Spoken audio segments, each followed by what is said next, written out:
दादु नमो नमो निरंजनम नमस्कार गुरुदेवता वंदनाम सर्वसाधवा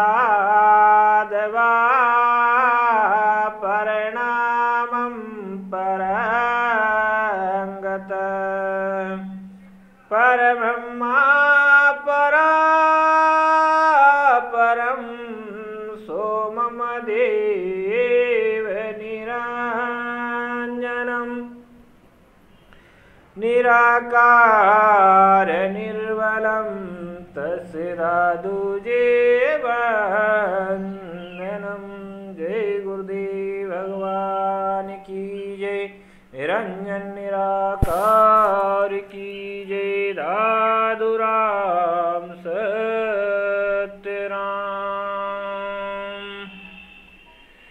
सबसे पहले गुरुदेव दादू जी महाराज के चरणों में बारंबार प्रणाम। उसके बाद में बादशाह अकबर और गुरुदेव दादू जी महाराज का जो सत्संग कथा चल रही है उसमें हम प्रवेश करेंगे। आज गुरुदेव दादू जी महाराज और बादशाह अकबर के बीच के 35वें दिन का सत्संग होने वाला है।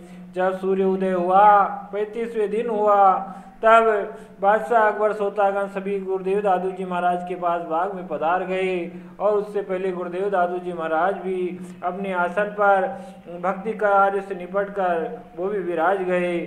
जब बादशाह अकबर और भगवान दास नरेश बिरबल और सभी सोतागण गुरुदेव दादू जी महाराज के पास बाग में पहुँचे तो सभी ने दंडवत प्रणाम किया और प्रणाम करके सामने बैठ गए। बादशाह अकबर भी हाथ जोड़कर दंडवत प्रणाम करके गुरुदेव साहब के दादू जी के सामने बैठ गया और उसने सामने बैठकर दादू जी महाराज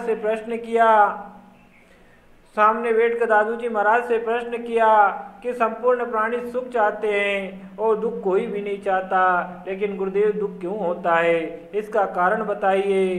तब दादू जी महाराज ने अकबर बादशाह के इस प्रश्न पर जवाब दिया कि सुख दुख तो प्राणी के कर्म अनुसार आते जाते हैं और कोई दूसरा और कारण ही नहीं है। और इसके बाद में उन्होंने एक पद गा के सुनाया।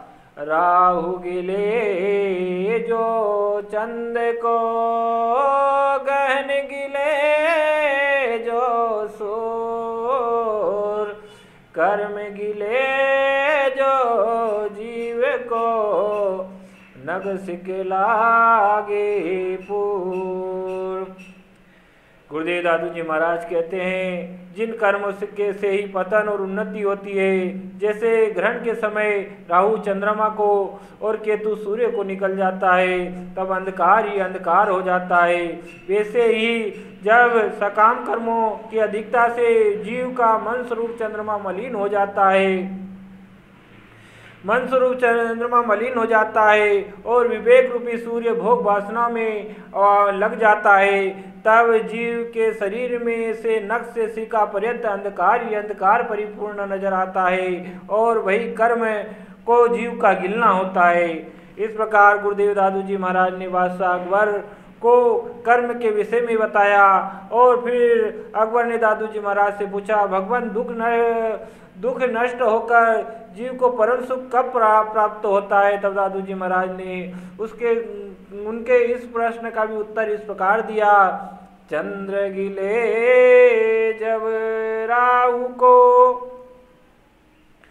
गहन गिले जब सो जीव गिले जब कर्म को राम भरपूर। गुरुदेव दादू जी महाराज कहते हैं, हे बादशाह अकबर, चंद्रमा और सूर्य का राहु केतु की राशि से उल्लंघन कर जाना, राहु और केतु को निगलना है, वैसे ही जीव का मन रूपी चंद्रमा शुभ निष्काम कर्म से निर्मल हो जाता है। तब भोग वासना की कमी से विवेक रूपी सूर्य भी चमकने लगता है और विवेक भी जीव वैराग्य साधनों से ब्रह्म ज्ञान का प्राप्त करके संचित आगामी कर्म को नष्ट कर डालता है। तभी जीव का कर्मों को निगलना होता है। इस प्रकार अपने आत्मा को कर्म से रहित जानकर अपने रोम रोम में संपूर्ण विश्व में अपने आत्मस्वरूप राम को ही परिपूर्ण रूप से देखता है और राममय हो जाता है। इस प्रकार गुरुदेव दादू जी ने महाराज ने कर्म गिनने की व्याख्या करी और उसके बाद में अकबर बादशाह ने दादू जी महाराज से पूछा, भगवान जीव किसे कहते हैं और ब्रह्मा किसे कहते हैं? तब दादू जी ने कहा, कर्मों के बस जीव है, कर्म रहित सो ब्रह्मा। जब आत्म तत्व परमात्मा दादू भाग ब्रह्म काछा उलझे उले काया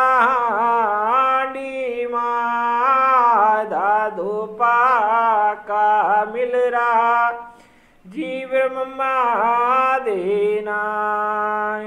गुरुदेव दादू जी महाराज कहते हैं, जीव कर्मों के वश में है और ब्रह्मा कर्म से रहित है।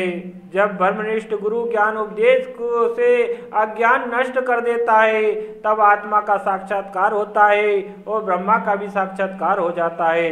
अर्थात दोनों एक रूप भासने लगते हैं। जैसे अग्नि में हंडी चढ़ी हुई है और अन्न का दाना जब तक उबलता है जब तक वह कच्चा रहता है, लेकिन जब वह पक जाता है तब वह पानी के साथ मिलकर रहता है, फिर वह उबलता और उछलता नहीं।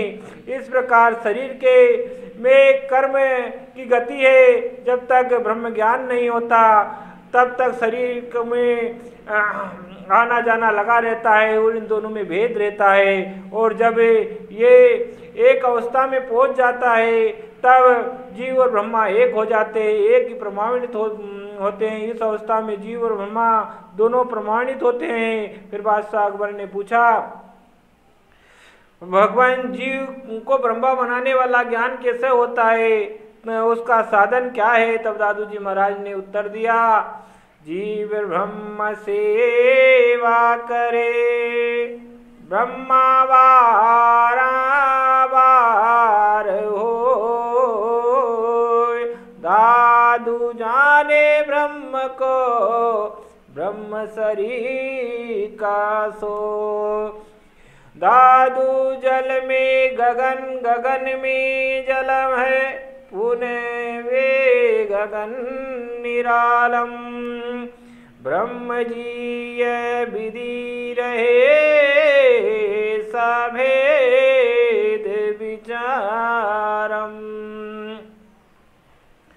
गुरुदेव दादू जी महाराज कहते हैं, जीव ब्रह्मा की उपासना करता है तब मल विवेक्ष दोष रहित हो जाता है। ब्रह्मा मल विवेक्ष रहित है तब मल विवेक्ष रहित दोनों सम हो जाते हैं और ज्ञान अज्ञान दूर हो जाता है।